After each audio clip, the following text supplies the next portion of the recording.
Hey, good everyone. This is Dimitri from uPVC.com.au. Today's the day 10th, Monday 4th December 2023. Just prepared the opening for trimming. Cleaned all the sides with S10 Ways Cosmoffin uPVC frame cleaner. It gives you better adhesion, longer lasting.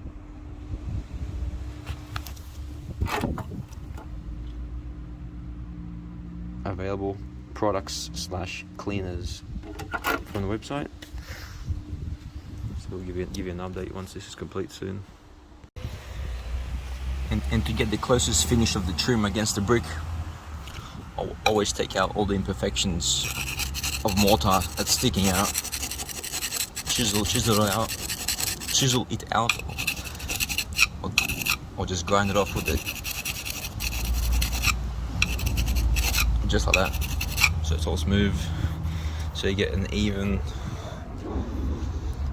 finish all along the brick side, if the brick is even, that is. Sometimes it's not, and you can't do anything about it. And here is a perfect example of why you should always take the brackets out. I forgot to take this one out. I was freaking hassling with it for about 20 minutes. Couldn't grind it because the hinge is there. You gotta take the sash out to get an even cut. I didn't want to worry about that, so I've done the best as I could and chiseled it in with a hammer. So now it's okay. Not great, but a good solution. So there's the first strip completed.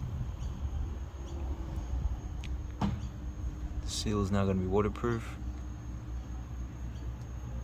Covered it with MS polymer and the trim, uPVC trim. Okay, so here's the final trimmed and caulked product on the first corner window. Pretty happy. We used the 2040 angle on the sill and sides with the tricord on the top. We'll put the cornices back in with the arch. Not sure if I'm recording this right, we've got too much sunlight in the background. Looks like it's okay. Had to use multi-tool for the trims here, for the caps to go on. Sitting pretty flush. All this should be all waterproof now, unless from this side it's painted anyway, so it should be okay. It's Meranti wood.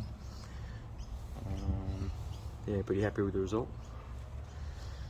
And we've got more to go. Thanks for watching.